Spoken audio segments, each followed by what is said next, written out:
What are the commonalities among leaders who sustain excellence over an extended period of time?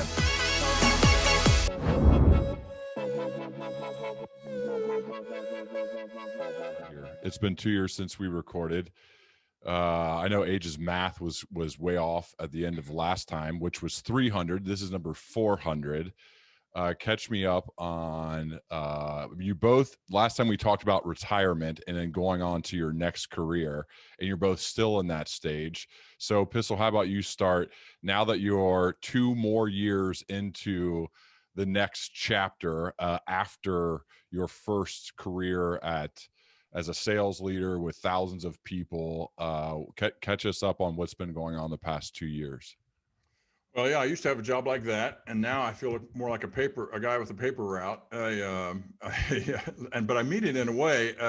When you're a kid and you get a paper route, you work a little bit, right? You work every day, but you just deliver those papers and you get it done, and you go play, find your friends, and just do fun stuff through the day, or perhaps go to school. And I kind of have a paper route. I'm on a couple of corporate boards that I do a lot with, especially one of the boards, and just in helping them and their business grow and be successful. That's fun for me, interesting, and I get to meet a lot of new people through that. In addition to that, I do something I always wanted to do from the time I started college at Ohio University as a communications major. I wanted to be in the broadcasting world in one way or the other, and through a lot of circumstances, a good friend of mine has a really exciting studio in which he records commercials, he records musical acts, and I've been doing voiceovers of all sorts of type for him on commercials for local companies, on community events, and all sorts of stuff. So I get to go in and create with my good buddy Terry O'Brien in his studio. So voiceovers are fun for me. And in addition, I'm occasionally doing things like I'll occasionally give a talk, although not as much as I did in the first couple of years of retirement. And I am speaking at an awful lot of retirement parties these days. So okay, to the voiceovers, whether you give us some JT Hawkins, an example, I want to hear why you get hired to do voiceover work. Are you going to go back to college days or something recent? An example, we want to hear it. It's fun, and you'll do a commercial for a gym, and they want you to be speaking in kind of a energetic, let's pump it up kind of a tone, or you'll be doing a voiceover for we got to hear it. A cannabis company, and they want you to be real PBS like. Really, you've done some of those? Where are these? Like Where are these? Or how come you haven't heard of them? In the Dayton area? Yeah, the Dayton area. Oh, yeah. well, okay. They're all internet-based commercials. People put them through their social media. All right, let's do the JT Hawkins. We got to hear when you were college. It takes a while, man. I mean, the opening. My name in college on a radio show was JT Hawkins because Keith Hawk was too hard to say. Yeah. Back in those days, they had disc jockeys, and there was a term called "hit the post." Right? You know this, AJ. You're a broadcaster. Hitting the post means at the beginning of a song, it's just instrumental. And the disc jockey would want to talk all the way through the instrumental, and he would successfully hit the post if he stopped talking precisely when the vocals came in. And I always started my radio show with a song called September from Earth, Wind, and Fire, because it gave me the time I needed to open my show. So I'd start with something along the lines of, "This is the Hawk rapping at you, and I'll be..." Shoot, it's been too long. Well, you got to try it again. Let's go. Here we go. "This is the Hawk rapping at you, and I'll be around for the next 90 minutes playing hit after hit, solid gold all told. I'm giving it to you straight, so don't be late. I'll be around to hear the sound of them bringing us all down. So do yourself a favor and listen to the band who can, Earth, Wind, and Fire." Wow. We found our clip. Okay, nice. All right, Age, what have you been doing the last 2 years? And not that. So thank goodness for Terry O'Brien, because Pistol fumbled around with his mic and headphones for 30 minutes before we could start this thing. So I doubt he's getting any voiceover work from the basement down there with your audio setup. Correct. Good. Hey, it's good though. You know, you have to like delegate. We know our strengths and weaknesses, and tech is not mine either. So I have to lean on Burke. Everyone knows the oldest brother who does everything for all of us. Yep. I'm doing the same type of broadcasting. I guess what I do is so random and just depends on the time of year. So I've worked as a college analyst, working for college football analysts, doing games as the color commentator. I think I had 10 games scheduled. I believe 8 of them happened this year. 2 of them were canceled because of COVID towards the end of the year. Was doing a lot of Conference USA stuff. And then once COVID hit back in March, I started a show with Pat McAfee. It was called McAfee and Hawk Sports Talk. We did a thing just on YouTube, basically, and then it was on Westwood One with his radio show. And then he moved over to Sirius starting this fall, and he has a show 12 to 3 every day, and I join him every day from 2 p.m. on. And we ends at 3 o'clock on Sirius, but we go after on his YouTube channel, which is the main thing that he's always pushing and wanting to put more stuff on YouTube. And it's been fun, man. It's a sports talk show, and we kind of talk about everything. We have Aaron Rodgers on every single Tuesday. It's been huge for us, and he's been awesome. But yeah, more of that, and I don't plan on stopping that anytime soon. It's been a lot of fun. One of the questions I get the most when your name comes up, Age, is what's Pat really like?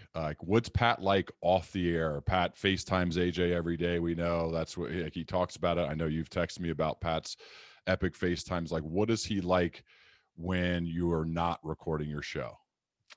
He is 100% always the same dude. And I tell people that all the time. They always ask me that whenever I run into people. They love to ask what he's like. Oh, is he always that like energetic and just seems to be on it? And he's so quick with his responses and can string so many things together. But yeah, he is that guy all the time. He's always working. He's always doing some kind of show. He's always on a call trying to get to whatever his next step is. Like, he's always reaching for something else. And I respect that a lot. And he's always the same guy. He really is. Like, he's what you see on YouTube, on ESPN, Game Day, wherever it is, that's Pat. And he's always that way. And he's a really, really good dude. And he just happens to be supremely talented and very funny. What have you? Go ahead. If you could emphasize that the good dude part of it, because Pat's public persona is he speaks like a machine gun fires. I mean, just 100 words a second coming out of him. He could seem like he's a crazy guy, like he's a funny guy, like he's a hard driving guy. But I've heard you away from on air talk about he really is a good dude. And I recall when you came out, reached out to me, and I think a lot of other people developed was it a birthday video for Pat? And I know he was really touched by that. Can you talk about that for a second? Absolutely. Yeah. It was his birthday, and this was a couple months back, and a couple of his boys reached out to me and asked, hey, can you shoot a quick video? I'm going to cut something together, because that's the other thing that Pat has put a great team around him of guys that he has a guy, Evan Fox, who produces, but he also films everything Pat does and puts it together and puts clips out and makes videos, and is ultimately going to put out a documentary someday with all this footage he has.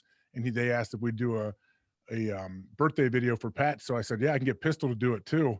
And Pistol shot a great one. I think you were wearing your Pac-Man Jones jersey, smoking a cigar in the basement. And correct. Your mother filmed it. Yes, it was great. And a lot of different people that Pat has known over the years sent videos in. I haven't actually seen the video, but he told me I talked to him. It was right on our show directly after he watched it. The boys surprised him with it. And he said he got emotional. He started crying watching it. He said it was amazing. So yeah, he's that's what's cool about it. Like, he's not trying to tear anybody down to try to get to where he wants to be. He's always trying to lift people up. And like, even when I've been around him personally, and I went and stayed in Orlando with him for a week when he's doing this whole wrestling deal with NXT, which he's still doing. He's great at, but yeah, just how he treats people. I guess it's impressive to watch him. He could walk into we walk into WWE facility, Triple H is there, Shawn Michaels, they're running the whole thing.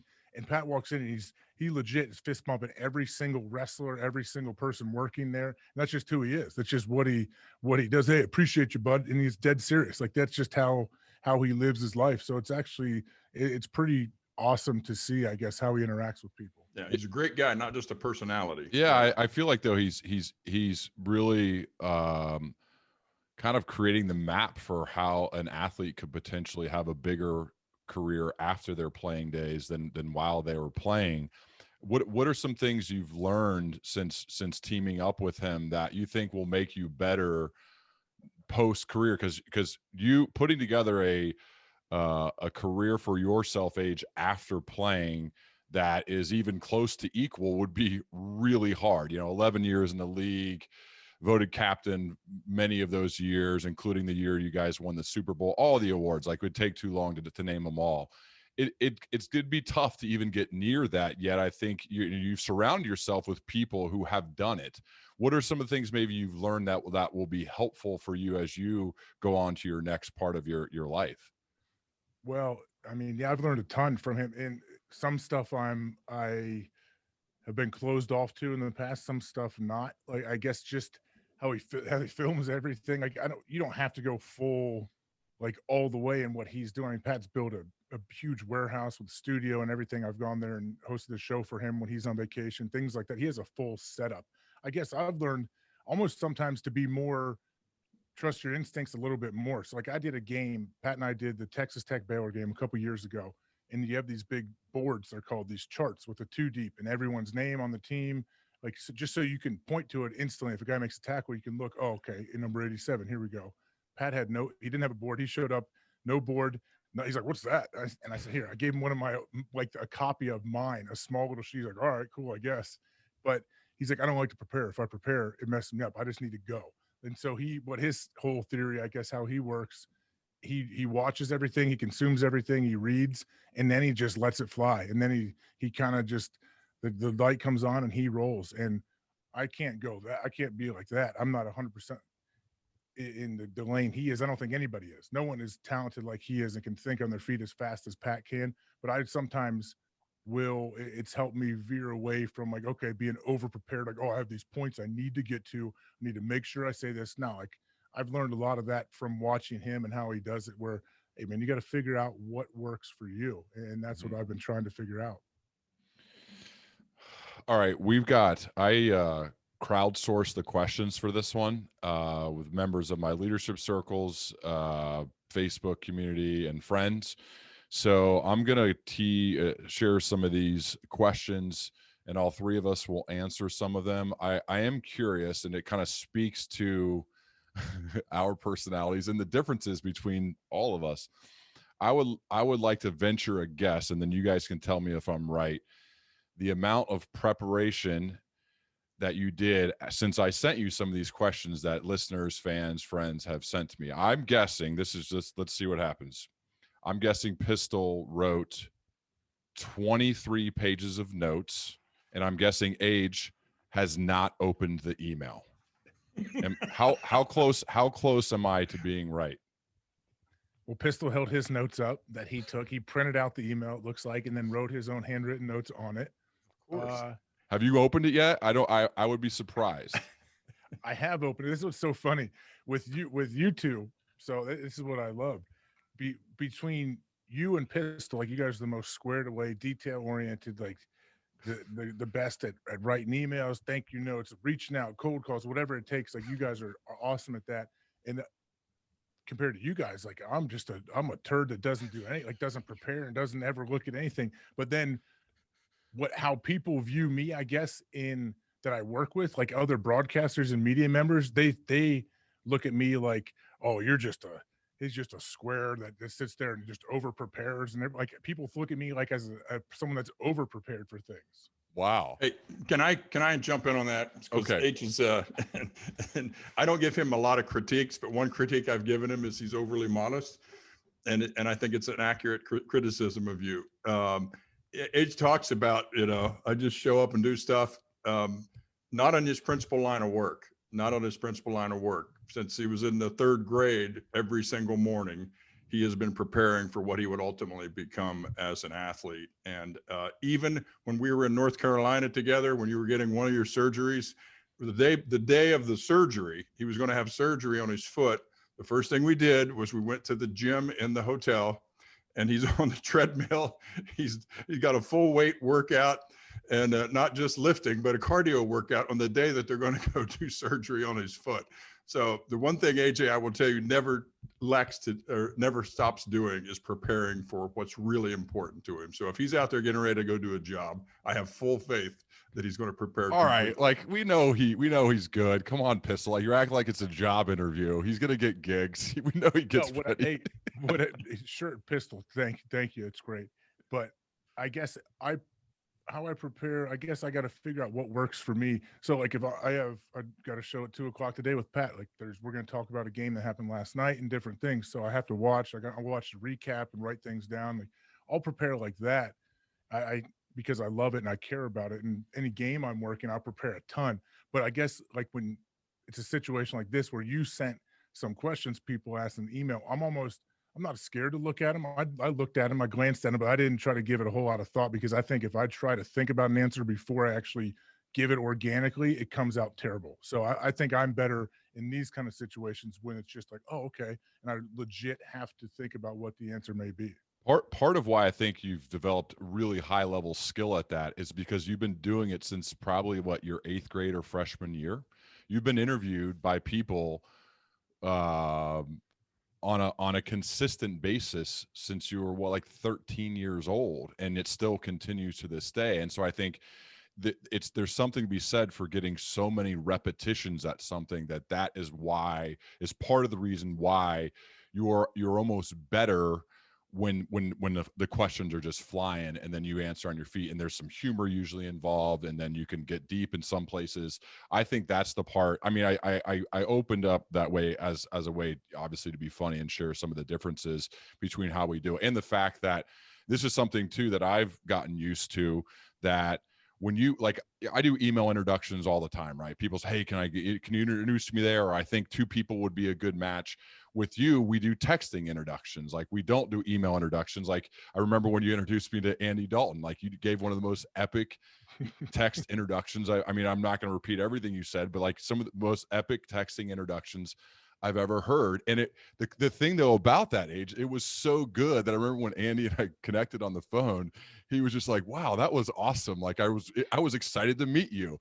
And so I think there is something to be said for doing things differently and knowing, like, the people that you're working with, of like, oh no, they're not an email introducer, they're a text introducer. And I think I've learned that from you, a really valuable skill. And I think it's much more personal. And so I've actually shifted some professional introductions to do it like you do it on texting. And I think it's brought people closer faster by doing it that way.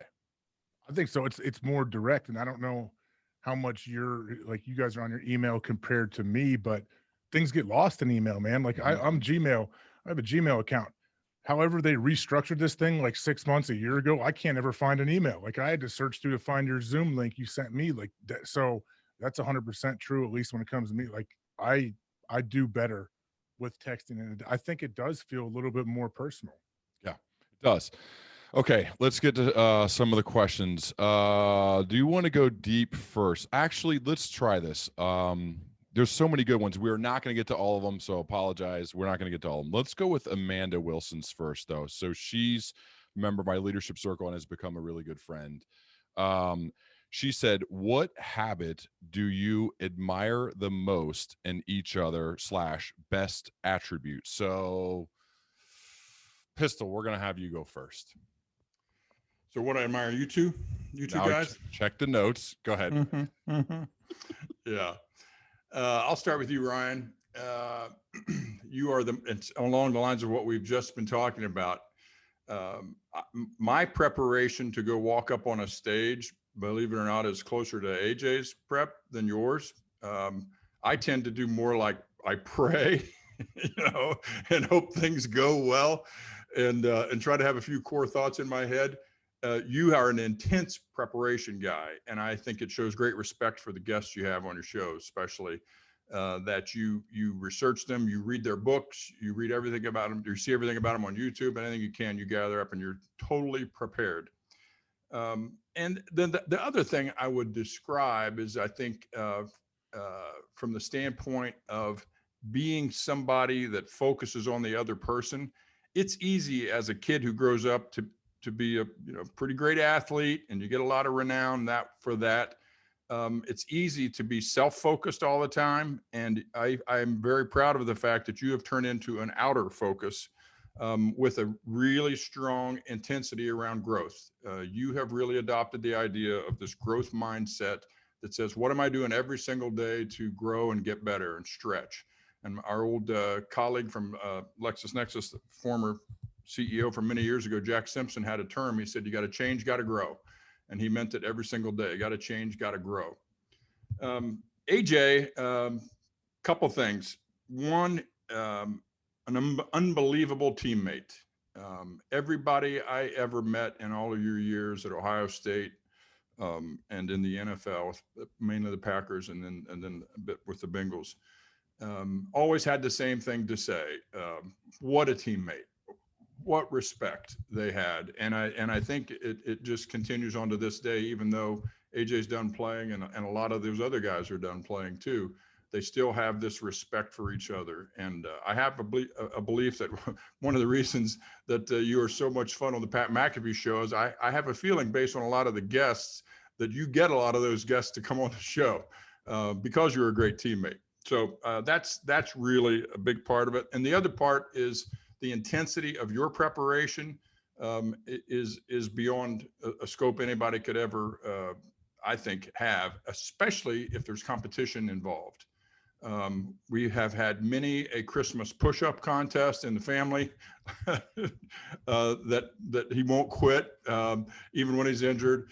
And I even remember I think Centerville High School has an award for, I forget what you guys would know the term that it's called, but when you achieve all these points for all these fitness things, preparation things you do, AJ is like up on the wall with that. And I even remember when you were a freshman at Ohio State, you contributed big early on. It was something to do with dips. So I don't want to take any time to explain dips to the listener, but it's a strength move. So a great teammate and an unbelievable preparer, especially as a competitor. Hey, do you want to go or you want me to go? I'll go. Yeah. So I'll start with Pistol, I guess. I mean, there's a million things you could say, Pistol, for sure. Your consistency is crazy with everything you've done. I don't think I think about it now because I get up in the morning and work out before my kids get up always and whatever. And people say, oh, you do it every day? Yeah, every day. It's just, I enjoy it. It's what I do. It's my time down there. And I don't know if there's ever a time I woke up as a kid and Pistol wasn't up. Like, do you ever remember seeing Pistol in bed, Ryan? No. I don't know if that was a conscious effort or you have a mental illness and you only sleep 2.5 hours a night. That's part of it, maybe. I don't sleep. I wait. Yes, exactly. So, I mean, I would say, I think that almost subconsciously, I feel like, well, yeah, like my kids can't come wake me up out of bed. Like, what are you talking about? That's not happening. Like my kids would freak out. They probably would think I'm dead if they saw me. So I don't know if that's good or bad, but that's something, I guess, from watching Pistol forever. And I said it on here last time as well. Like, you never once would make us do anything like physical or for sports. Oh, you got to go get your mind right if you want to win the game today. No, but I could bump you at 3 a.m. and wake you up and you'll pop right up and you'll rebound for me if I wanted to shoot free throws. So sometimes I almost feel guilty if I'm not living up to that with my kids, because I have 4 kids and they'll want to ask, like, all of them are asking to do something at the same time. Like, oh gosh, all right, hold on guys. Like, yeah, I'm not saying no, I'm going to do it, but I just got to, the 2 older ones, I got to do this quick. Like, sometimes I'm like, man, how did Pistol work this out with 3 boys? How did he ever figure this out? I don't know, but I'd say that. And the same, another thing for Pistol though, and Ryan knows way more than I do, anybody that's ever crossed paths with Pistol has like, I don't have to get it out of them. The first thing they say is like, oh my God, your dad's the best. Pistol's the best. Like, he is not only the best, like, leader, boss, salesman, everything at work, but like person. Like, so I think I noticed as I grown up, I realized, like, man, all these people that Pistol cross paths with, whether he worked with them or they're friends or they're on the old softball team when he was trying to bunt the ball, playing underhand softball. I feel like they all have great things to say. And I never had to get it out of them. I never was like, oh, what'd you like about my dad? Like, no one wants someone to ask him that. They always just voluntarily told me how awesome Pistol was, how good he was for them, how he may have changed their life. And I feel like there's thousands and thousands of people like that out there. Thanks, man. And then Ryan, obviously, So Ryan, you're like a miniature clone of Pistol almost in certain aspects. So Just better body. I don't know. That's debatable, isn't it? I don't know. Look at Pistol's flexing right now for the audio listeners. Uh, I think I mean, the consistency, which it's like cliche to say, but your consistency that you have the prep, like Pistol said, for a speech, for anything, like Ryan knows, Pistol, too. Like if I have to give a talk, I have like I had a paper to write back in the day for school, or whatever. I'm talking to Ryan and Pistol. I'm talking to both of you guys, trying to get help with it, because you guys will always be so, I don't know, detail oriented. I guess I always respect that and love how you can do it.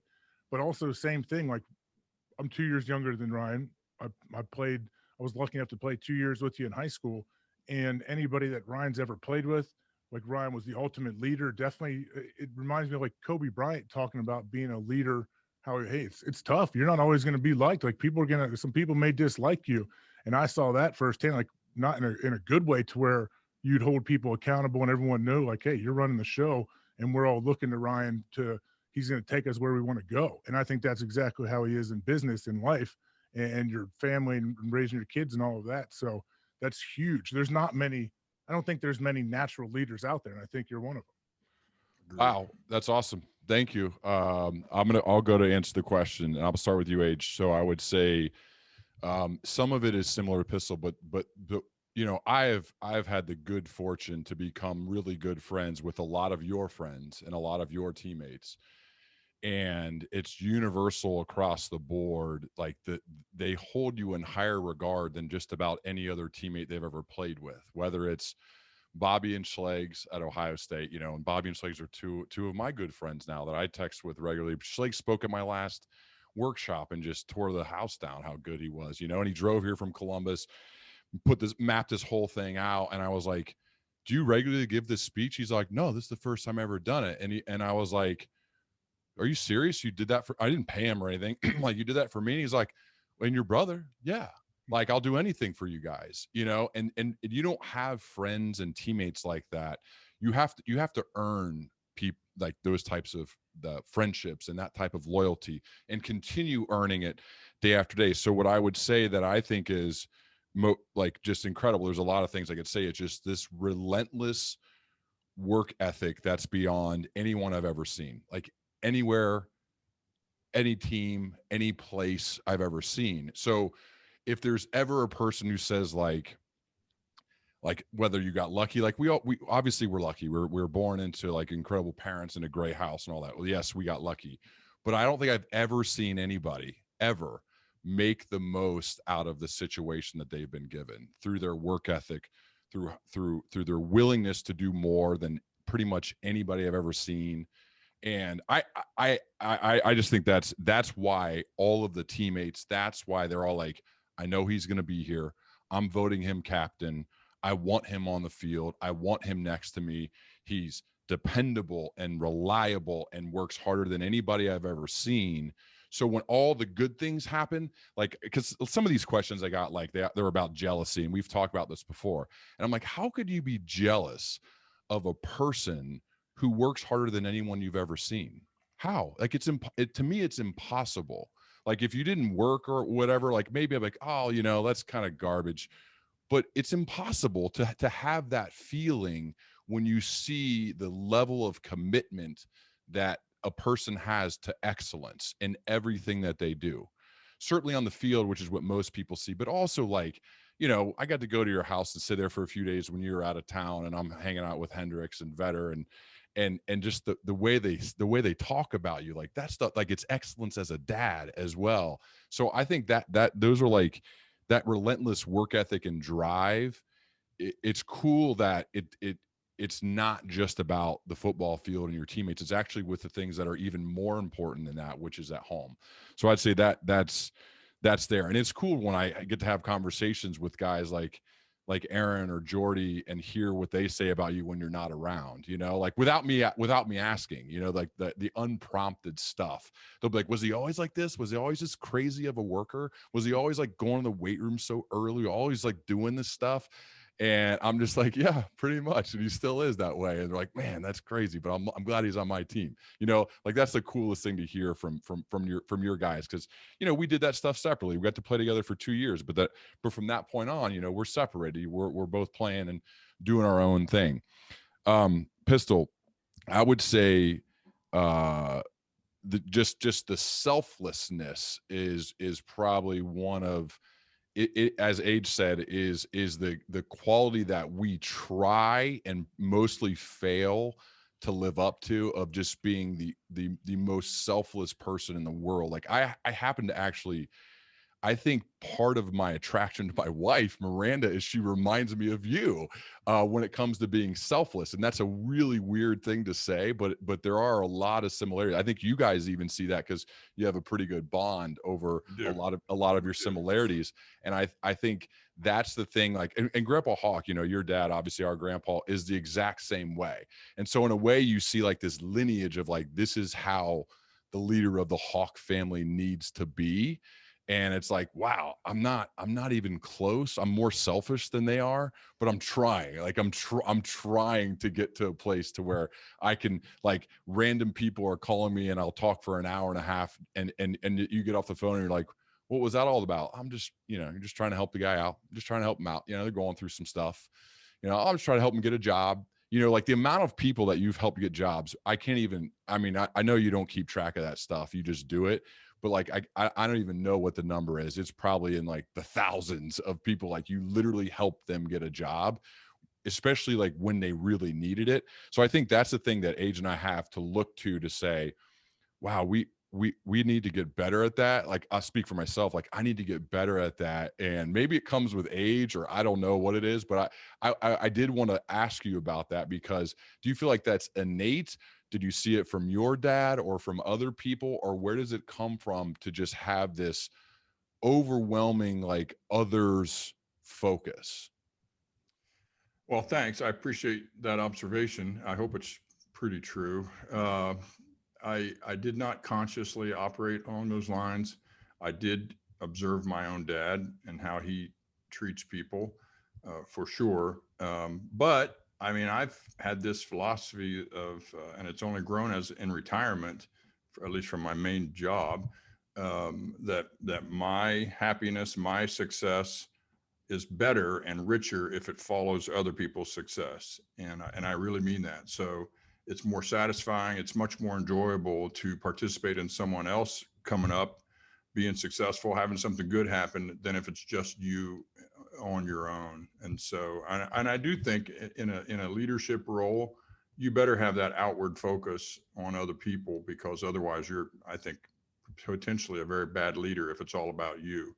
You've got to be all about the population around you. So to me, it's fun. And it's a big part of my mission these days is there are people out there that aren't as fortunate, or they're just in a tough situation or tough spot.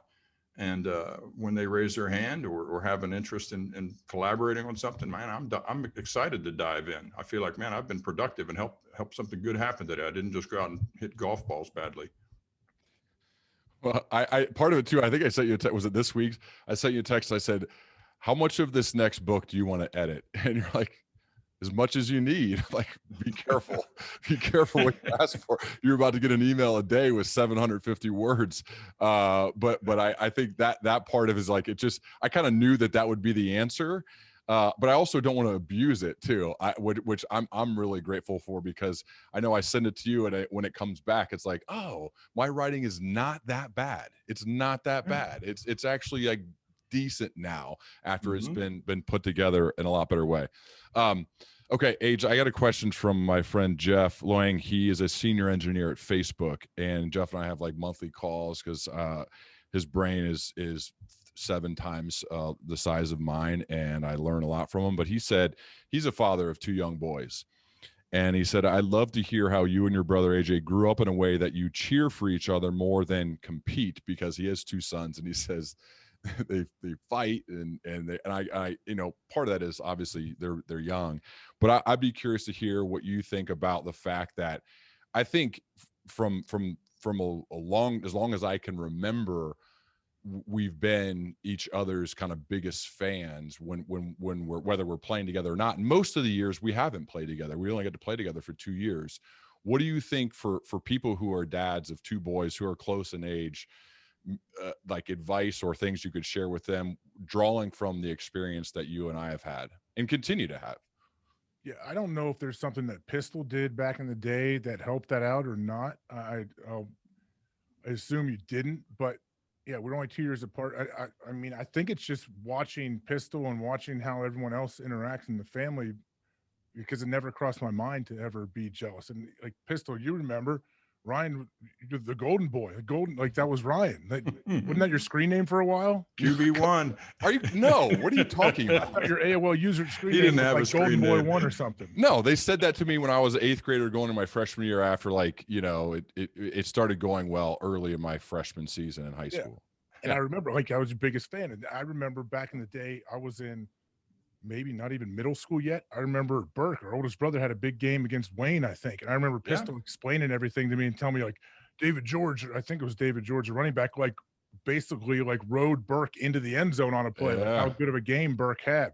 And so in the moment, I was like, yes, I was so juiced for Burke. But I think I saw how pumped Pistol was and how pumped you were. And I'm like, yeah, well, of course. How could you not be super excited for your brother doing that?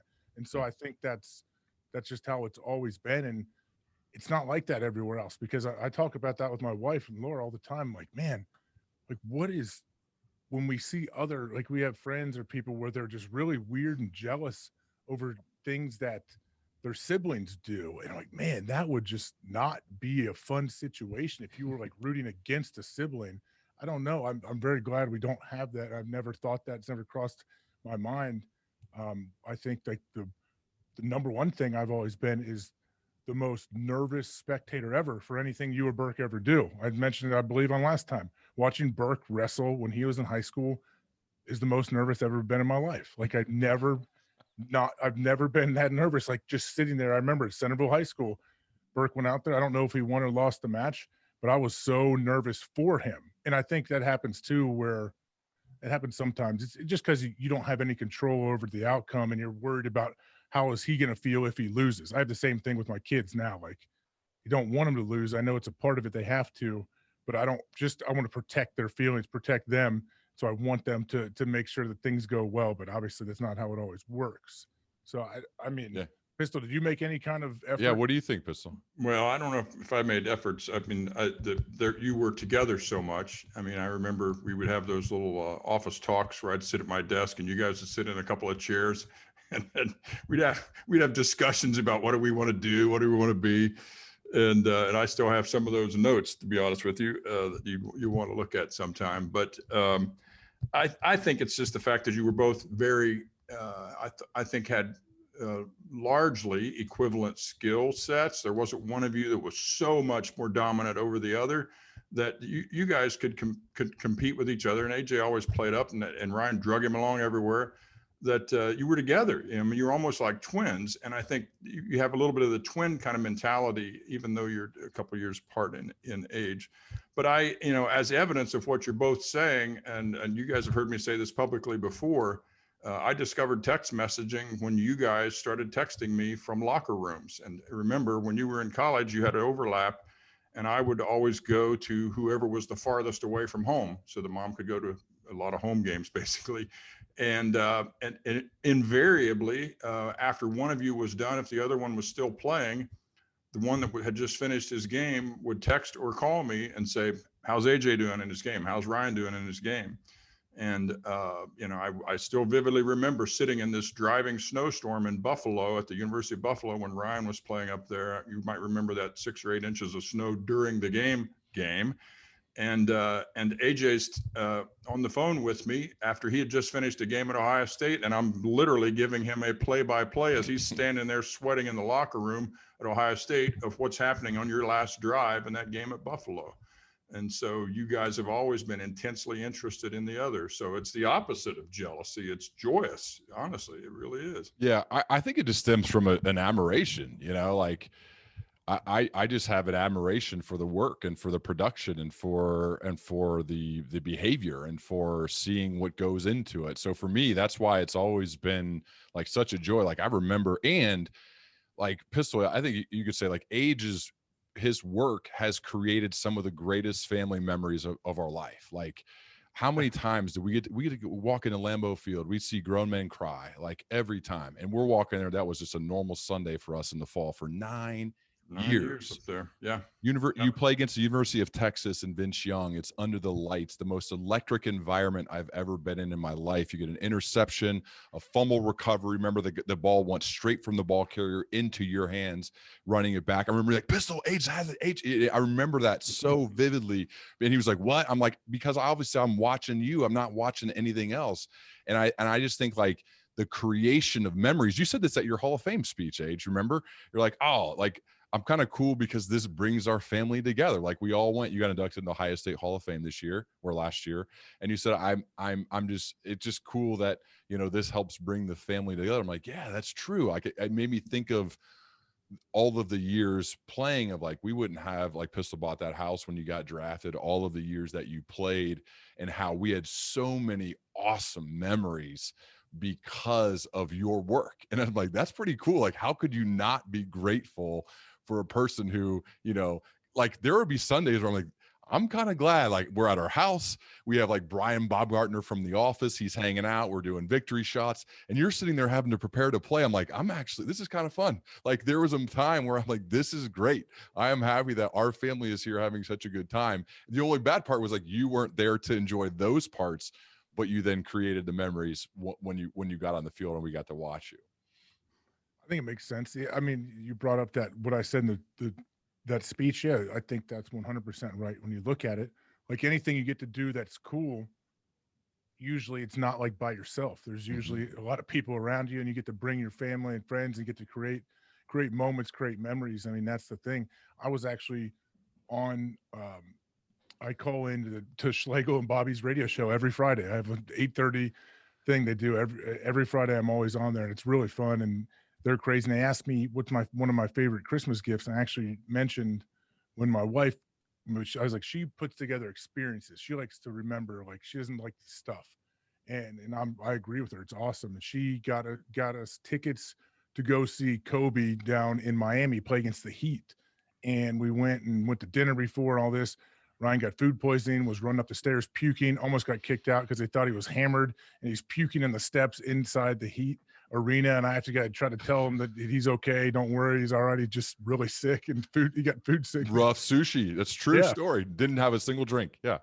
Bad sushi. And I was like, that's one of the best memories I can remember from Christmas. I think it was a Christmas gift. That was an amazing gift from Laura. Amazing. It was awesome because you got to be a part of it. We got to go down there. We watched Kobe. I think it went to triple overtime. It was unbelievable. So yeah, those things that are awesome are usually shared. It's usually not just solo. It's a great point. I have friends I have met since you retired, Age, and I say to some of them sometimes, boy, I wish we'd known you when AJ was in Green Bay. Because you have no idea how much fun we had back in those days. Yeah. We bought that house in Green Bay. Your mom and I bought that house in Green Bay, and people would come over to the place, and it was phenomenal. So yeah, Brian's point is, shared experiences. There's no jealousy in that, man. It is all joy. It is, truly is. Okay, let me look at some of these questions. So Doug Meyer, business partner here at Brixey & Meyer, co-founder and CEO of the firm, he sent a list of really good questions. So let me get to one or two of them. The first one, Pistols, for you, and maybe H, it would be interesting to hear what you think. What was your reaction when you heard Ryan was leaving a high-paying job at a large company to take a substantial pay cut to start the leadership advisory practice at Brixey & Meyer? My response to that will not be the expected. I was euphoric. I thought it was amazing, fantastic. So many of us settle for something because it's secure or it's safe or it's a good income. And for a while in my career, I thought that about myself. I thought, well, I really wanted to be a broadcaster. I really wanted to do something along those lines, but I got this job and I was making good money as a salesman. And then it kind of builds on itself. And for a number of years, I thought, man, oh man, I just gave up one thing that would have been really exciting for something else that was solid. Little did I know it was going to become something wonderful, and it was the right thing to do. But the fact that you, at a relatively young age, said, I'm going to step out and do exactly what I want to do, precisely what I want to do. And there's certainly a lot of downside, but the upside's unlimited, both in terms of fun, of fulfillment, maybe even money. And so I couldn't have been happier. I couldn't have been happier. Is there some concern? Yeah, you had a family and with a bunch of girls and your family and your kids and all of that to take care of. But I had a feeling that you would figure that out, and you had a great wife in Miranda who would help you figure that out as well. But yeah, I couldn't have been happier. I was delighted. To me, it was comparable to age going to the NFL to say they're doing exactly what they would most want to do. Slightly less money than Age got when he signed. But Age, I don't remember. Like we didn't really talk about that much. But I remember I did. There were tougher moments at points of my last job, and I would text and talk with Age like, oh man, I won't mention all the bad stuff, but there were some things. And so when this happened, I'm curious what you were thinking. I thought good. I heard different things that have been going on, and it's nothing like crazy, awful, or anything like that. And you weren't like, you never complained to me about it. I would ask you questions. Every once in a while, I get very curious in your business life because it's so foreign to me. I guess I just know. I try to put myself in your shoes and try to see if I could succeed. But I was like, good. And then in my mind, I was like, yeah, he's gonna kill it. Like I never worried. I never thought like, what's he gonna do? He's got 5 girls, and is Miranda gonna like him still? Is she gonna be okay? Like, no. Like I knew, like, hey, if Ryan made this move, you'd been thinking about it for a long time. You had probably had like a 75-year plan in place, written out, like 600 pages. Like I know you're not just gonna jump into something like that. And then I knew even if you did get thrust into something, I'm like, you'll figure it out. You'll figure it out and you'll dominate. So I never worried. But I was happy for it. I'm like, man, that's great. Like, I think it's awesome because no matter what you do, you're going to succeed. But now, like, if you truly, really, really enjoy it, and then you see what you're doing now, I mean, it was never a doubt that it wouldn't like be a great move for you. Yeah, I think of we talk about proving people wrong who doubt you. And like I subscribe to kind of the opposite method when it comes to what drives me and what motivates me. And I think there can be, it can be like a really driving force for some to put that chip on the shoulder and kind of leave it there. And if it gets taken off, then they find another one to put it on there. And for me, I feel like the proving supporters right is like one of the most powerful motivations in the world for me. Like I am super inspired by the support and love of people that love me, that combination with like seeing some of the impact you make by like hearing from people who listen to this and other things that I've done, that is as driving of a force as there's a reason I hang these up back here behind my shoulder for the video listeners. These are notes that have been written to me. And it's because it's a reminder. I get asked a lot about it when I do these Zoom calls with people. Like, what is that? I said, well, what I do is hard. Like it's hard because I have to create a business from nothing, create revenue from nothing. My podcast is free, and then like create sources of revenue to build a profitable business for my supporters, Doug Meyer, Dave Brixey, so that it makes sense for them to continue to stay in business with me. And so it's a good reminder when it's really tough and you got to scratch out another 100 words, you got to prep for something, or you got to give a talk or whatever, to be reminded by the people that you've inspired, the people that you've impacted. So you look at them, like you actually look at them and you actually read them. These are in some cases strangers and people I'll never meet, that you do your best to be inspired and motivated by them, as well as the people who support and love you. And I think that's been like, for me, a big learning over the past few years as a driving force to do what I do and to keep trying to get better and better at it so I can do more of it. I mean, the reward for great work is the opportunity to do more of it. And that's like how I view this. Like, I just want to be able to keep doing it. All right. Let's go Pistol. This is a tougher one. Also from Doug. Give an example how you handle. I'm guessing this is because he's a dad of kids and he cares deeply about being a great dad to Jocelyn and Jacob, his kids. Give an example how you handled when one of your kids wanted to do something, but you thought it was a mistake. Well, first of all, you guys are dads, so you've already faced, I'm sure, in your lives, your children doing something or wanting to do something that you don't feel so good about. My philosophy that I think I did learn from my dad is sit back. I don't, unless I believe you're going to harm yourself physically or emotionally or do something that breaks the law, I'm not going to get in the way. I'm really not. I have learned in my life so much more from things that perhaps were mistakes than from things that I've done right, that I think as long as you're not hurting yourself or your family, I'm not going to step in and say anything about it. I'll let you go. If you come to me and you ask for the pros and cons, I'll absolutely give them. But when you're in your 30s, it's not my job anymore to say I think that's wrong. It's really not. As long as it's safe, right? As long as it's safe. If it passes that parameter, that barrier, then I'm not going to say a word. Really not.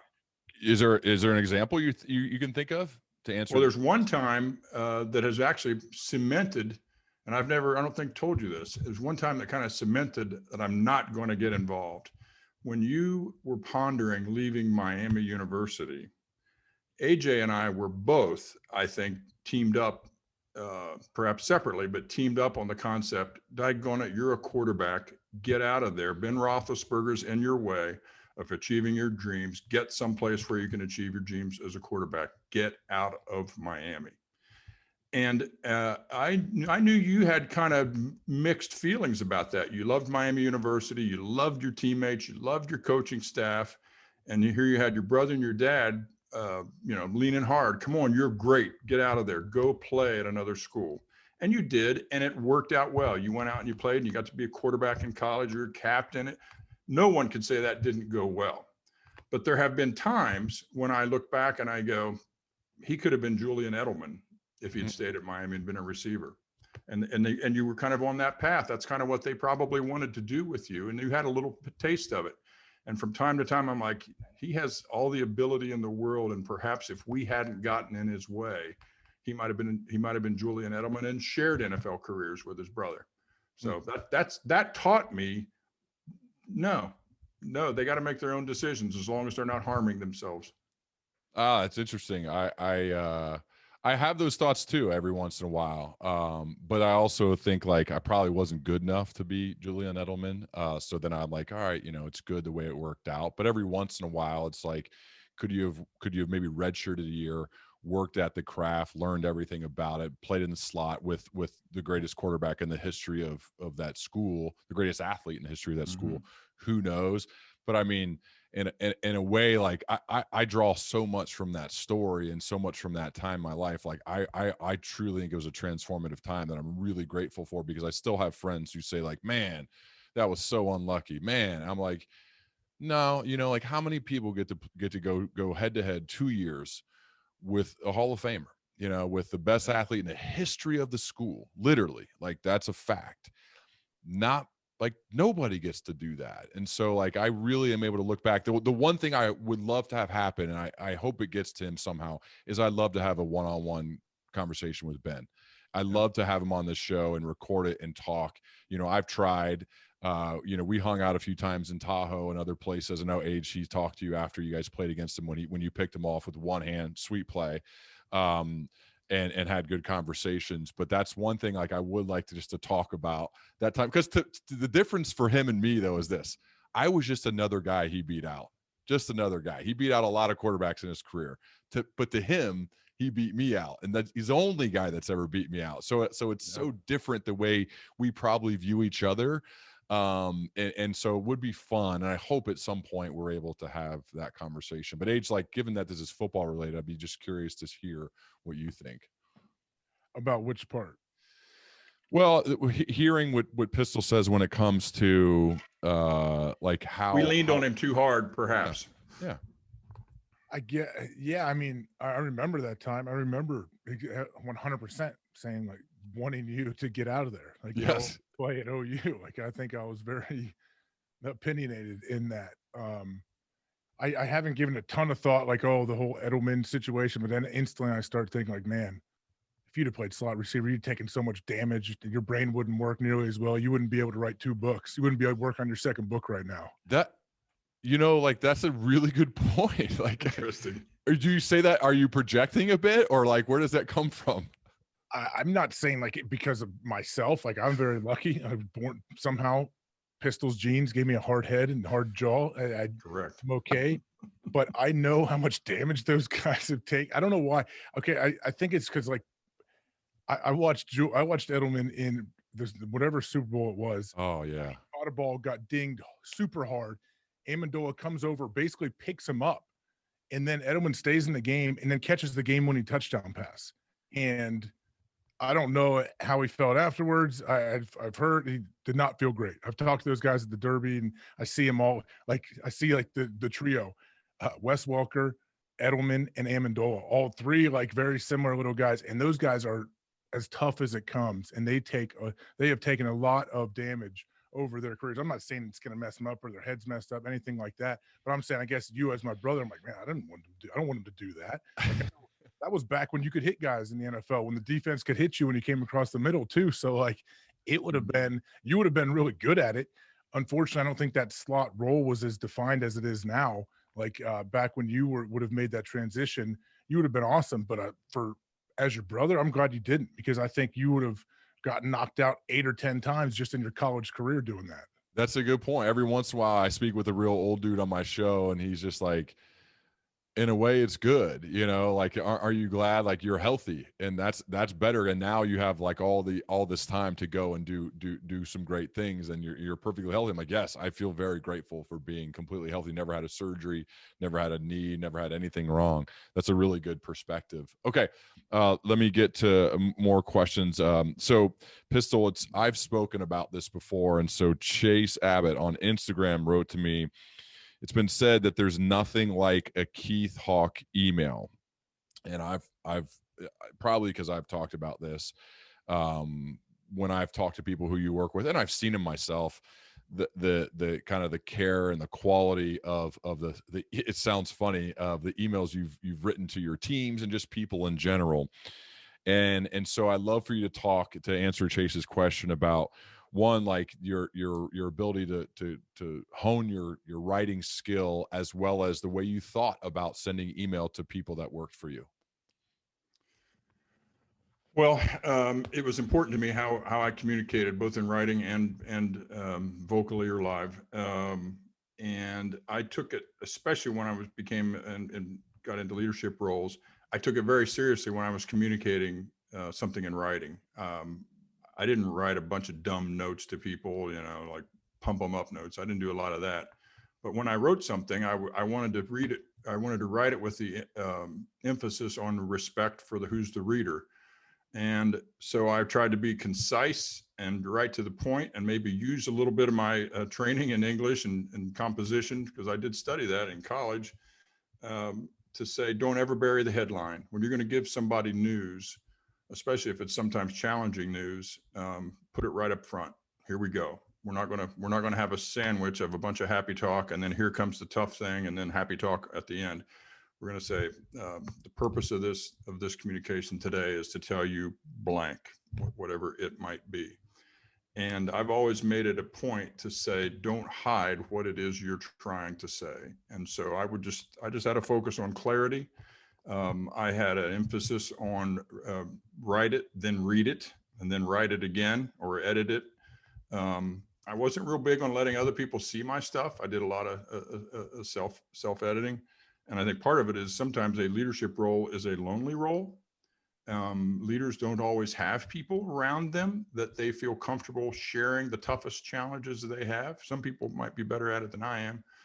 But, and so I just paid strict attention to, I'm going to be clear, concise, respect the person that's receiving this communication.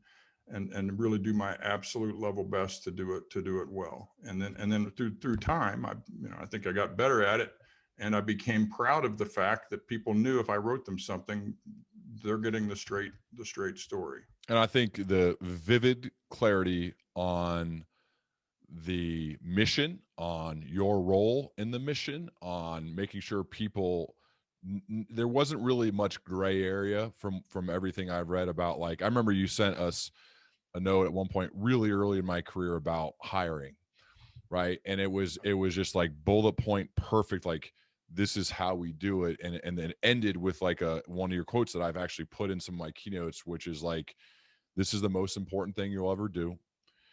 If you do it well, you'll become rich and famous within this industry. And if you do it poorly, you'll become unemployed and poor. Hold your standards. Yeah. I still remember this. I'm not looking at this. Hold your standards high, do it right.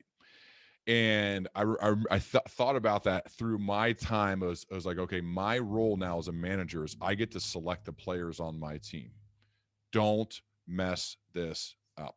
And if you get it right, which I got lucky probably more than I was good at it, if you get it right, it is the coolest thing in the world to build your own team and to hire, and then to see the team become a recruiting machine, because there's a bunch of high performers that want to be surrounded by other high performers.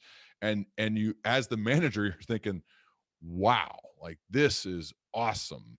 And that started with like emails like that. So like, I don't want to underestimate the importance of leaders, their communication, of their what they say, what they write. Like, don't, like you said, don't just send stupid emails. Like, everything has to have intention and purpose. Like, don't just forward garbage like that. They click, hey guys, check this out. No, don't do that. Like, tell me what you think and be very clear with the mission and what my role is in it, and then I'll go do it. And I think that's one of the critical parts of it. Good. Okay, Nate DeMar is our friend who owns Pursuit in Columbus, Ohio. He wrote me a note and he said, you've all moved on. All three of you moved on to what I'd consider second careers. How do you approach starting over as a novice in a new field? I can go if you want me to go. I have some thoughts, or do you guys want to go first? Go ahead, man. So there is a video, I believe, of Kobe Bryant out there that it may be an interview, regardless. I've read it or watched it, where he said, there is absolutely no excuse to not know everything about what you want to do. So if you want to be a broadcaster, if you want to be a podcaster, if you want to write a book, it is all out there. The internet is beautiful. There are people, there are things you can watch on YouTube. There are things you can read. So it is your fault, yours and yours alone, if you don't aggressively pursue all that's out there in order to learn. And you can become great at something completely different, as he did. He won an Oscar, Kobe did, after he was done playing his career. That's why it's so sad. It was such a sad day, because he was like just beginning what could have been an incredible career. And he's one of the greatest players of all time. And I think that really spoke to me, which is, there is no excuse. When I started this show, I read and looked at everything possible to get my podcast to rank high and new and noteworthy. All the algorithms, everything possible. And then I watched and read everything possible about who are excellent interviewers and how I could mash my personality together with those people and to be good at this. Like, if I'm not good at it, and if I don't understand the industry, it is 100% my fault. So whatever it is that you want to do, or you want to try to get good at, if you are not good at it, it's your fault. It's all out there. Now, it wasn't always like this. Like, Pistol, probably in some of your things earlier on, there wasn't the internet. There wasn't like ubiquitous information all over the place. It was harder. Now, though, there is no excuse. And so, Nate, the answer that I would say is, regardless of whatever you want to do and what anybody wants to do, there is no excuse not to do your homework, do your work, preparing to do the thing well, and then continue to iterate and to read and to learn and to talk to people, so that you can continue to get better and better at whatever it is that you're trying to do. And I'd say that's how I view that's how I continually try to get better at, whether it's writing a book or giving a speech or doing a podcast or running a leadership circle. Like, I study all that stuff because there is no excuse for me not to get excellent at it, because it's all there for me to get. Age, Pistol, who wants to go? I'll go, Pistol. Go ahead, Age. Yeah, I mean, I agree with obviously what you said. It's awesome what Kobe said. It makes so much sense, but I think you have to find something that you actually are passionate about, though. Yeah. Yep. I mean, you left a job that, you loved it to almost create a job and create this whole world that you love and you're passionate about. That's just what you do. It's not even though you're working all the time, you work hard, I'm sure in your mind it's not a job. Like, it is definitely not a job. It's a lot of work, but it's not a job. Exactly. I think that's everybody's goal. Like, I never said, I'm going to work when I was playing football. Like, nope. Give the wife a kiss on the way out, going to work, be back at 6. Like, I never felt that way. It was never like, I'm going to football. That's what I'd say. Like, I got to go to football. But I think now if you find, first off, you got to figure out what you want to do. Like, if it's almost like a forced retirement, like professional sports are, where you have a finite amount of time in the league. The day you step in, like, like, I'll be done, and I'm most likely going to be very young, hopefully, compared to what my lifespan is. You got to figure out what you're passionate about, what you care about. And I know my first 4 or 5 years in the league, I never thought ever. I was like, I would never go into like the media broadcasting world. I don't want to do any of that. I respect them, but I could never do that. I don't want to speak. I never, I don't know. I just didn't, was probably giving terrible interviews, like just giving cliche answers because I don't know. I looked at it differently. And then I went to this broadcast boot camp the NFL puts on, and I did like 3 days of like 15 hours of work, like doing every possible thing you would do. And I was like, man, this is great. I loved it. I like that, like, made me understand this is what I want to do. And so that's what I want to do. And now the hard thing, I think, for some people is having like self-discipline, being intrinsically motivated. They need somebody to tell them. Like, a lot of people, when they get out of the league, they're so used to their whole life being scheduled for them. That's why they struggle, because nobody's there telling them, hey, special teams meeting at 7 o'clock, 7:30 is next meeting, boom, boom, boom. Your whole day is scheduled for you. They need that. That's the best thing about being out of the league. I make my schedule. I mean, I should say my kids make my schedule. I'm kind of around them, but I get to pick. I understand how lucky I am. I get to choose and do the things that I love to do, that I want to do. And with like the broadcasting world, there's 7 million platforms you can do that on. You can do your own stuff. You can try to get with networks. You can just do so many different things. So I think there is no excuse, if that's what you truly love, to like find your lane and figure it out. And that's what I've been doing. And luckily this show with Pat McAfee, and what I enjoy that a lot. Once COVID is up, where we're supposed to go do live shows and do things on site at games and go down for the Super Bowl week and do all of these things, eventually it's gonna get to that, which will make it even better. But yeah, I think once you figure out what you're actually passionate about, yeah, there's absolutely no excuse, because it shouldn't be a job. It's a ton of work, but it shouldn't be a job. And it's funny for me, like, what I do with Pat, I'm only on the air like an hour or so a day with him, smoking cigars the whole time. It looks like, and it is fun. It's great. That's all. I enjoy it very, very much. But I do, like, Sundays, like, I got to watch games. I got to study, like, Monday mornings. If I can't watch every single game, like, I know I have to talk about it. I want to be like up. I want to know what happened. I don't want to sound like an idiot. So I'll watch all recaps of a ton of games. I'm studying games, writing notes for different things. Like last night, there was a Thursday night game on. I was taking notes throughout the game of what was happening, just so I know. I don't have to like go back and look at them and reference them usually if I'm doing a show, but just for me, I know I've said it, like, writing stuff down is how I learn. So I like to old school write things down. And that's what I do. So it's funny because it looks like, oh, that's what you do. You're just an idiot over there smoking cigars and sitting up in an attic in your house. Yep, absolutely. I'm the luckiest guy in the world because I love it and I actually get paid to do it. So yeah, that's, once you find your lane, you're right though. There's no excuse. Just figure it out. Yeah, I love it. I love it. Pistol, what about you? Well, I think mine's a little bit different. I made my move, a legitimate retirement, right? I spent 40 years in the corporate world. And so I was looking for a different lifestyle. And some of it's related to what Age described of your schedule. Over time, as I got closer to actual retirement from corporate life, I found myself resenting the time I spent completely immersed in the work. And I looked forward to not being that immersed. And I wanted to spread my time out into different things. And so I chose things like I want to participate a little bit in other companies, so board memberships. I want to participate a little bit in the broadcasting world, so I get to do voiceovers, and maybe I'll do a little bit more of that in the future. And then a lot of personal kind of counseling kind of things. And a lot of fun things. I have an interest in spending time in warm weather climates when it's cold in Ohio, and I can do stuff like that now.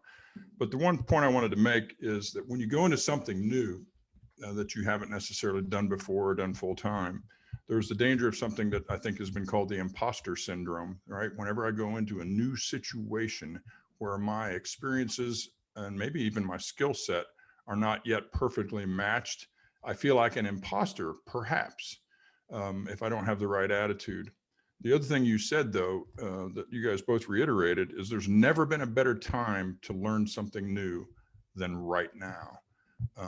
The information, virtually all the information that's ever been created in the history of the world is available at the touch of a fingertip. I mean, I sat at my breakfast table this morning and yelled at my Google speaker, "How old is Dr. Fauci?" And it told me like 3 seconds later, he's 80, or he's going to be 80 this week. And just, you can get anything you need to go out there. So to me, it's more about focusing on, to Age's point, find something you're passionate about, dive in deep, enjoy the heck out of it. And you really will never work a job. You'll work, but you won't work a job. So it's been a nice, smooth, easy transition for me. I love a little bit of work and a lot of play. You guys want to do one more question and then do our draft? Yeah. By the way, are you guys prepped for the draft? I know we didn't talk about this. I am prepared. Age? For the draft. Oh yeah, I took notes. I had to write them down. All right, I'm just going to open the loop, tease it a bit, and we'll get to it here in a second. We're going to do maybe one question, maybe, who knows, maybe two, and then we got something new that we've never done before that I'm borrowing from our friend JJ Reddick. Okay, so Pistol, this one's kind of interesting it's you to talk about, both of us. So there's a now friend of mine, Keegan Linza, who he played pro baseball. He's been in my leadership circle now going on 4 years, which is awesome, and I love Keegan. And he got promoted this year, and now he's running a team, and he's absolutely killing it. And when he got promoted, much similar to how when I got promoted, there were open positions that he had to fill. And so I was like, dude, like we gotta get this ready to go. Like, you get this right and you'll be good. And so we talked about this is what Keegan said to me. He's like during the interview prep, we talked about the DNA and life experiences that we desired in candidates.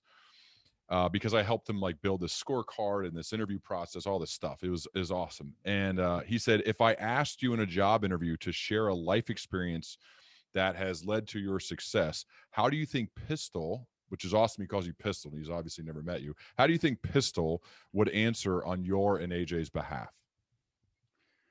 To me, it's the immediate answer is your experiences at Centerville High School playing football for Bob Gregg, Ron Ullery, and all the other coaches around you molded you in ways that extended well beyond what the family molded you.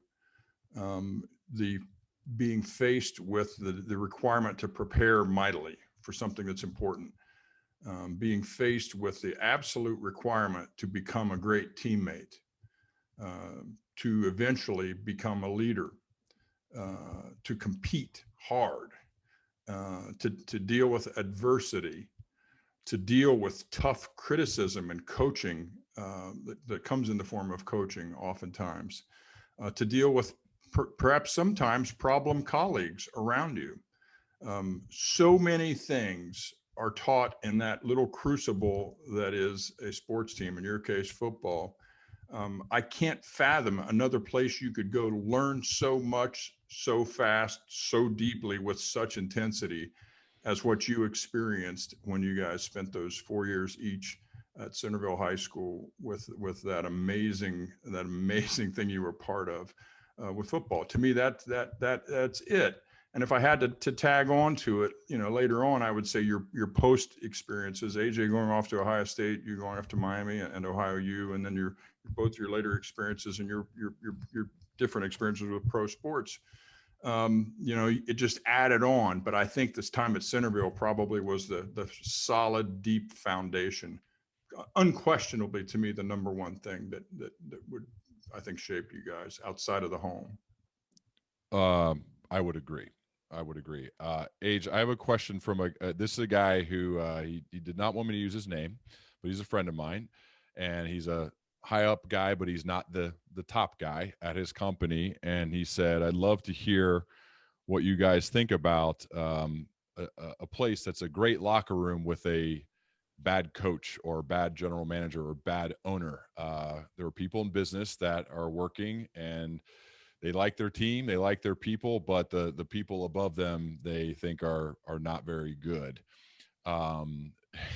It's hard, I get, because you're not going to throw any coach or anybody under the bus that you played for, and I know they're all awesome, but obviously you have experiences, and Pistol, you probably do too, and I do too, of like how to manage a situation when you like your team a lot, but the people above you don't think they're that good, or you don't respect them. And I think this is something that a lot of people can relate to. So what do you think from a sports perspective, Age? And maybe Pistol and I can talk about from a business perspective. I think that's pretty common. That happens with a lot of people, a lot of teams, a lot of businesses. There's certain people in positions where there's multiple people saying, how did they get that job? How are they there? And it happens in every single profession. I feel like, I mean, I don't know how to, I can't exactly relate it to one specific group or team or anything I was on. Cause it sounds like I'm lying, but I was so lucky, man. I played in high school, Bob Gregg, Ron Ulrich, Knopfsinger, some of the greatest coaches alive. Then in college for Jim Tressel, one of the best humans ever to walk the earth. And then the NFL with Mike McCarthy, who was the man. His first year in Green Bay was my first year in Green Bay. We came in together, his first time as a head coach, awesome dude, awesome coach. But yeah, there's a lot of coaches around though. There's a lot of people on staff. And when there's people above you that aren't, I guess it's hard when you don't respect them. There's some people, okay, there's certain coaches where you respect them, but you hate them. I respect that dude, but I just don't like him. I don't have fun. It's not fun being around him, and nobody's having fun. Why is it always doom and gloom? But I do respect how they carry themselves, what their plan is, what they're doing. I think they're a good coach. There's coaches like that. That's fine. You can handle respect that. Their competence, but not necessarily the other parts about their personality. Exactly. It might not be the most fun working environment you're going to have, but you can live with that forever. That's fine. But there's sometimes where you like the person, but you don't respect them, and you don't respect, you don't believe they can get the job done and they shouldn't be there. That's tough. That's really tough. Honestly, my only advice for that is to shut up, to stop talking about it, stop trying to spread it with your teammates, with your colleagues. I know it's never helped. That's the natural reaction, is to just instantly be like, man, this guy's terrible. What are we doing? But when you do that, everyone else around you sees that, and there's a trickle down effect, and it affects your whole team. So I know I've been guilty of that in the past, and I've had to catch myself, all right, hey man, or if a young guy comes to you man, why would coach have us do it like this? Sometimes there'll be teams where coaches say your linebacker coach tells you one thing, but then another coach comes and tells you to play it a different way. I'm all right, what do I do here? What? Okay, here we go. So you try to figure that out. And I've heard young guys at times would be like, man, what, can you believe this, man? Getting mad at a coach. And I'd be like, hey, let's just do our job, man. Don't put yourself out of position. But if the coach is asking us to do something, we need to do whatever we can to do it the way he wants us to do it. Now, if that puts us in a terrible position, then we're going to have to talk about it. After the game, we're going to have to go and talk to the coach and say, hey, man, coach, show him the film. Look what you're asking us to do. It's not going to work. That's the only thing I could say, and try to just not spread it, because it's not going to help the team. If you're going to continue to say how bad this person is, they're not good at their job. Trust me, I bet most people there know it, especially if they're like a high performer. They know that that guy's a turd up there and that eventually something's going to happen. So I don't think it helps to spread that throughout the group because they already know it. Yeah, I think that's really good advice. I mean, it's like, do your job, do what is as best you can. If you lead a team, lead the team as best you can. Despite that, sometimes teams win despite their coaches or their general manager. Like, it happens sometimes. Try to be one of those people. Try to be one of those leaders. Like, we're going to win despite it. Pistol, what about you in the business world? Like, we're not naming names or anything, but like, everyone has to deal with this from time to time. Yeah, well, the good thing about being in a situation where there might be people above you that you don't necessarily have the greatest feelings for is I have found that I learn more from them than those that are great, because I literally think about, oh, this is a searing memory. I'm going to make sure I don't let this ever creep into my leadership. Can I cut you off quick? Yeah. Ask you a question. That got me thinking. I have notebooks that I've kept from college on, from that I keep like from football, and it's all like my installs and playbooks. And then also like when I'd sit in special teams meeting, I'd write my kids letters and write journal, like all that kind of stuff. I have a ton of them. I have pages and pages of what not to do, of bad mistakes that coaches have made. That's what made me think. Do you still have them? Yeah. Oh yeah. Can we see them? Like screenshots, send some pictures. I don't write the coaches' names. But yeah, like when I would see, especially as I got older in the league, when I would see stuff that was just dumb or was not going to work or didn't work, I would take note of it and I would write it down, because it's true. Like, you learn so much of what not to do. Like, you really, because the truth and what you're supposed to do, pretty simple. Like, hey man, do your job, show up on time, be consistent. Yeah, it's easy to say, it's harder to do, but you do learn a lot when people are making mistakes, because like, hey man, like, okay, I know, hey, if this ever comes back, like, don't do it this way. Don't handle it like this person did it. So I like to write that stuff down. Pistol. So, our family friend, for all three of us, Rex Caswell, he gave me my first job. He took a shot on me. He didn't have to. He did us a favor, mainly because he's probably friends with you. But that's also like really motivated me to prove Rex right. But one of the great pieces of advice he gave me right when I was brand new, and I had literally no idea what I was doing. I was just a football guy who was now like trying to actually figure out how to work. He's like, look, you're going to become a manager someday. I'm certain of it. I love your leadership skill and ability. You're not ready yet, but there's just one thing I want you to do. And Rex may not even remember him telling me this, but I still have the notebook. He'd say, get a notebook and put a line down the middle of it. And on the one side of it, say like great stuff to do. And on the other side, say stupid stuff to do. And what it was I want you to write down all the great things your manager does and write down all the stupid things your manager does. You don't have to show it to me. It's just for you, so that when you become a manager, you can look at that and say, oh, I'm doing something stupid. Or, oh, I should do more of the things in this column, the great column. And I thought, so simple, basic, but if you don't do it, you forget so quickly when you become a manager about some of the stupid things your manager did, and now you're repeating them. And I think for anybody, like, it's great piece of advice that Rex gave me that I it's now a Google Doc, and it also still have the notebook, but just line down the middle, good stuff, dumb stuff, write them all down so that when you get promoted, you're like, oh, wait, I'm doing some of the dumb stuff that I said. So anyway, go ahead. That's a great point, Age. Go ahead, Pistol. And not to mention, when you write a book someday, some of that stuff will make its way into the book for sure. Definitely did. Yeah. Certain of that. I think when you are faced with that situation that we originally described of some leadership above you that might be not ideal, you've got to bury yourself in the mission, right? Regardless of what somebody might be saying or how they operate, our mission is usually fairly clear. What is it we're trying to accomplish? And I think if you wrap yourself in that mission, then you have a really good chance of surviving and prospering and coming out the other side in a positive place, as opposed to wrapping yourself in negativity. I've said often in my career, it is the duty of the leader to be in a good mood. It really is. And so you've got to persevere your way through and shield your team as much as you can reasonably from things that are negative influences, and just say, here's our mission, let's go get it. Let's go get it done. And we will never be critiqued for accomplishing our mission.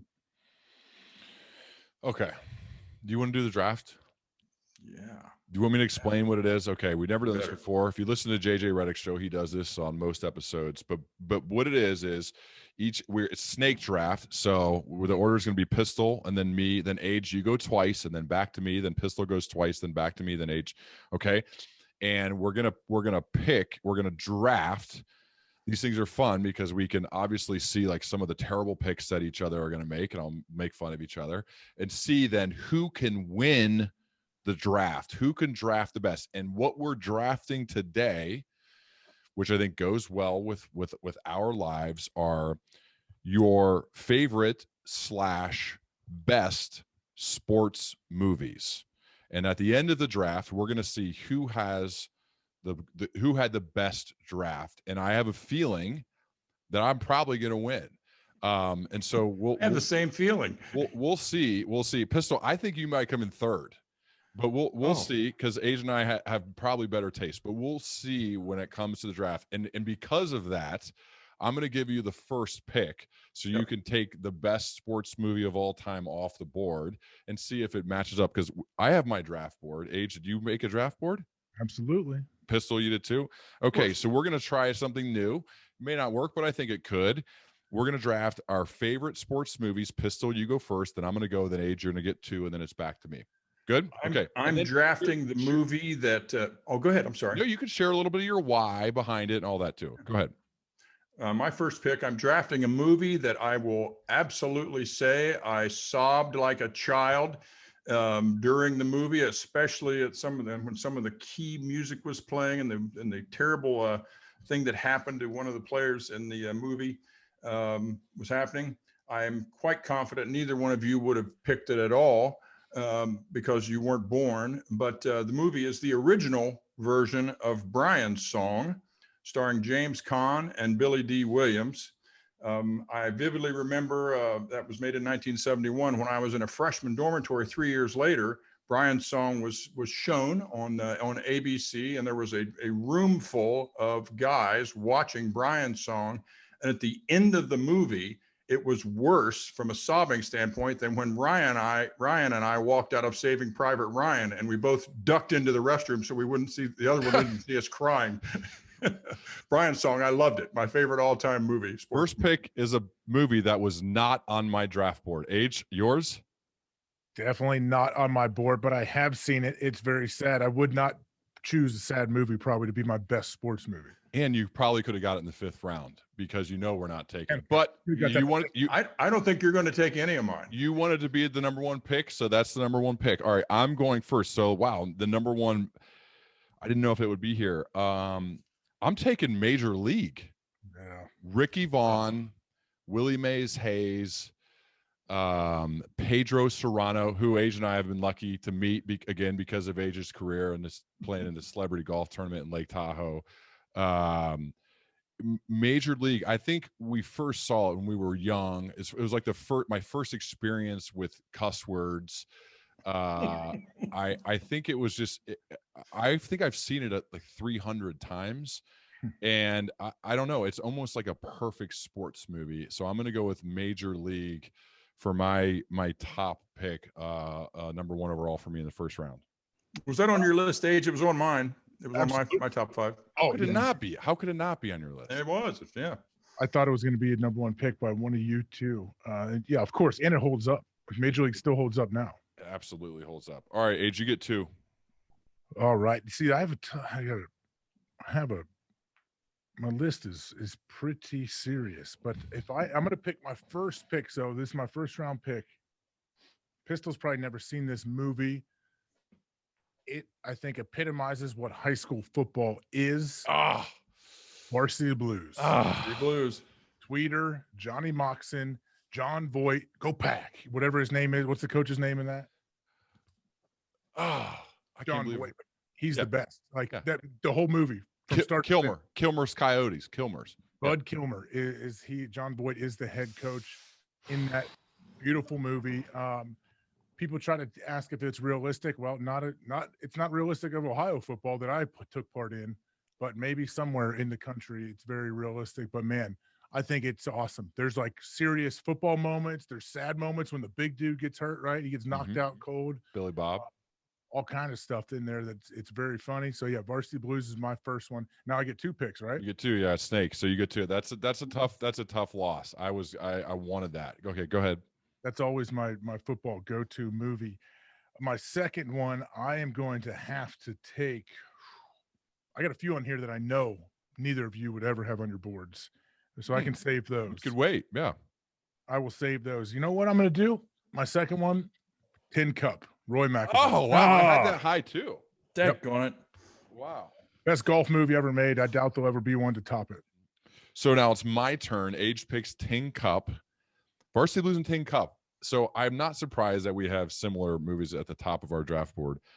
I am gonna stick with the football movie that rivals Varsity Blues as potentially 1A and 1B as the best football movie ever, and that's obviously The Program. Oh, dang it. Yeah. And one of the reasons why I thought it would be good to talk about The Program is because Alvin Mack and Latimer before a game would hit each other's shoulder pads and spit in each other's mouths. And the reason I wanted to bring that up is because that was part of your pregame ritual with the great Brady Papinga, and you were roommates before games, and you would do the push-ups with no shirts on, spit in each other's mouths, and hit each other's shoulder pads on game day. So I just had to pick The Program because that's what you do.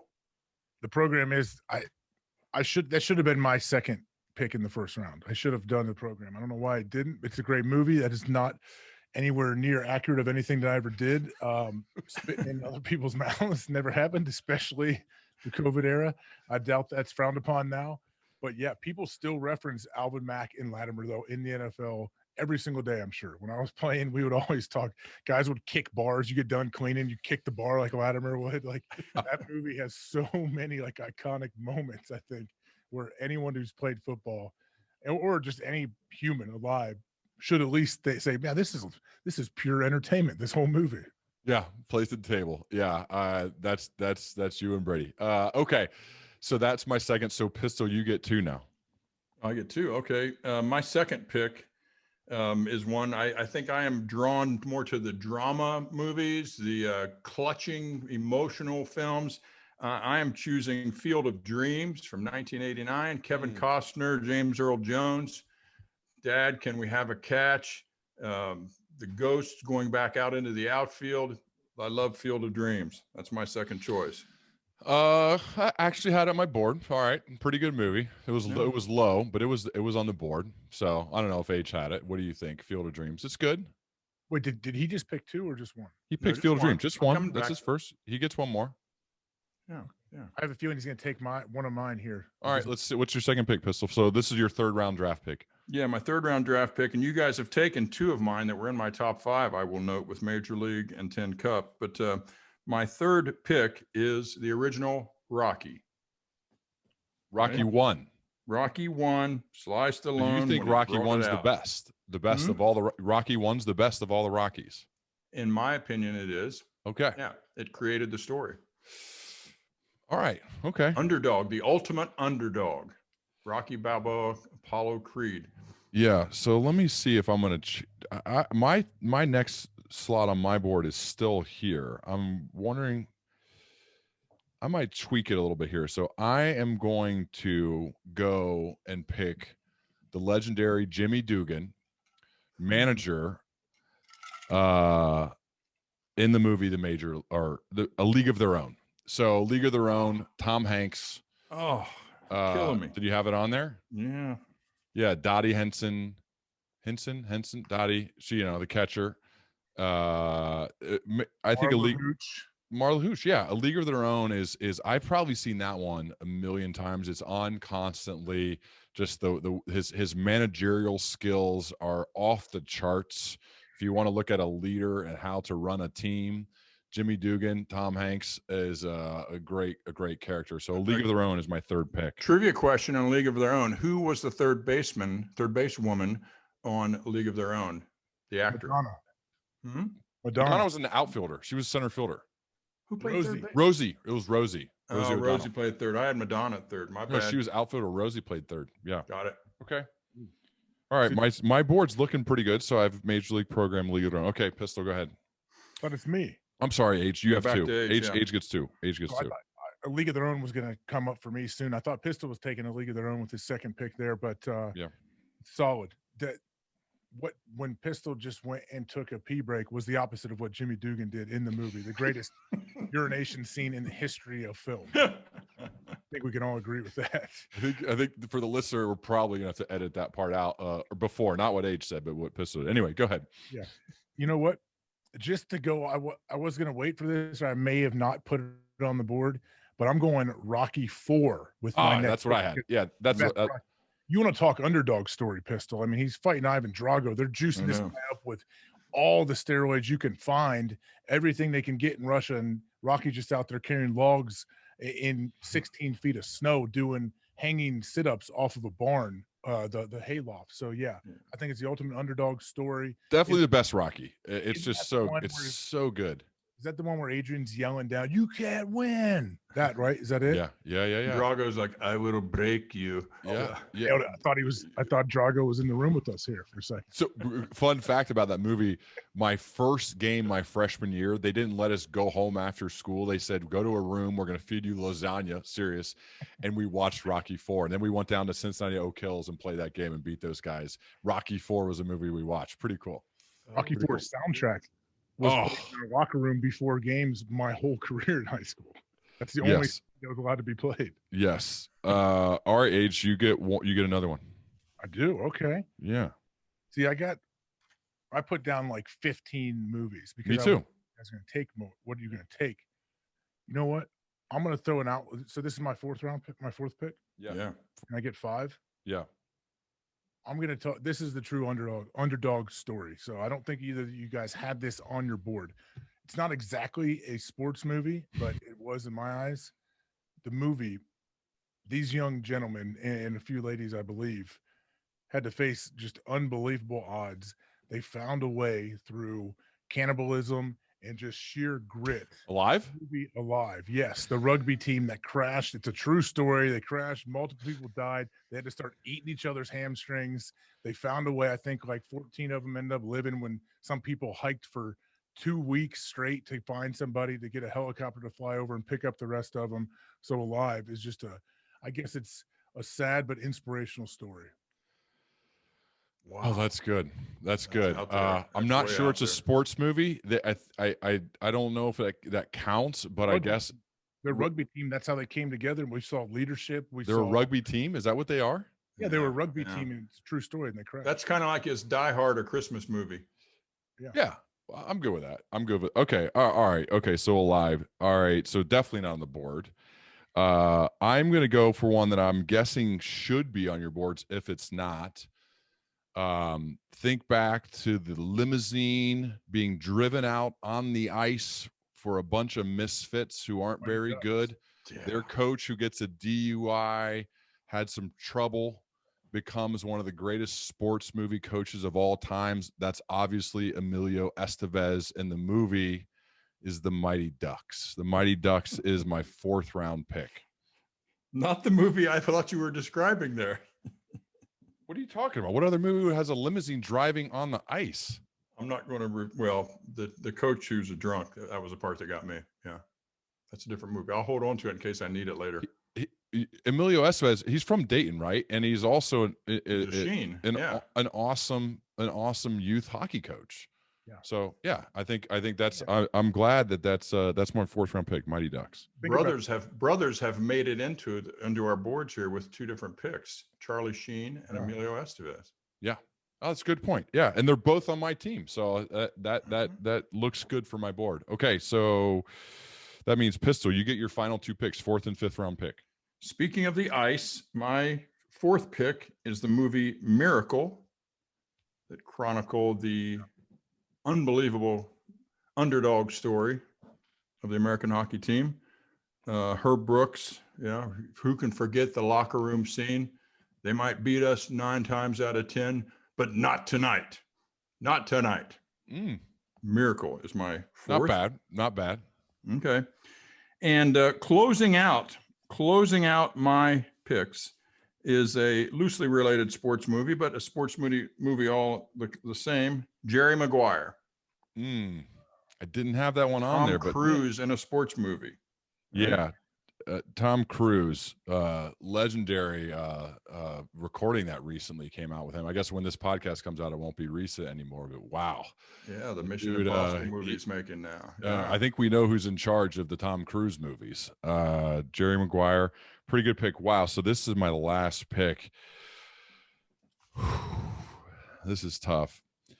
I'm going to go for one that's probably not on your boards, but should be. And that is the legendary Arnold Schwarzenegger in Pumping Iron. Pumping Iron. Documentary. That's a movie. A documentary is a movie. And that age, you obviously loved Pumping Iron, and it was motivated us to get in the weight room, not do the stuff that he necessarily did, but there are a lot of classic lines from that movie. It's a great documentary, which still counts, but I'm going to go, I picked it a little bit lower on my board, but I'm bringing it up to my fifth and final pick to round out my squad to make sure I'm evening it out with sports and where I'm grabbing from. I'm going to go number 5 is Pumping Iron. It's a good one. That's a great documentary. I think it's a great thing too for people that haven't seen it to go back and watch and just see Arnold's personality, how like cocky and confident that dude was, and his story is unbelievable. What an awesome documentary. I'm probably rewatch it the next day or two. Absolutely. All right, so the last pick of the draft, pick number 15, Age, your 5th round pick. What are you going to go with? All right, so I thought of throwing in a movie like Ace Ventura here and claiming it was the Dolphins and Snowflake. Oh, that would have been good. That would have been good. Reno. Yeah, damn, Reno's in it. It's got to be a sports movie. You got to call it that. I'm gonna put that one on the back burner. A little more serious, dramatic movie that is somewhat involved with football. The Last Boy Scout. Damon Wayans, I believe, is running down the field with the ball and pulls a gun out and shoots a guy in the field. Right? Is it Damon Wayans who does it? I don't know. I need to rewatch this as well. But The Last Boy Scout is awesome. So remember the Titans is still on the board, and he grabs The Last Boy Scout. That was an upset. That was I an thought you were upset. like going for like a feel good leadership. We had Caddyshack out there. We had Rudy out there. People are so mad. Yeah, the fact that Rudy is out there too. Like, I get Rudy, whatever, but Caddyshack, yeah, actually, that's probably a miss on one of us. Whatever, who cares? It's our picks. That was it. That wraps out the first draft. Thank you guys for investing so much time to prepare for the most important part of the show, which was us picking our meaningless favorite sports movies. It was great to see. To close, obviously, thank you. It's number 400, and I expect us to do number 500 again. Age, how long until that will be? Just like 1 year, right? Yeah. So I'll try to pump out 100 episodes in a year, even though my cadence has been 1 a week, but I'll try to up that to make sure I make Age's math right. But thank you guys for doing this. It was fun. I'm already looking forward to doing it again. Thank you, Ryan. Good job. Yep. All right. See you guys. Bye-bye.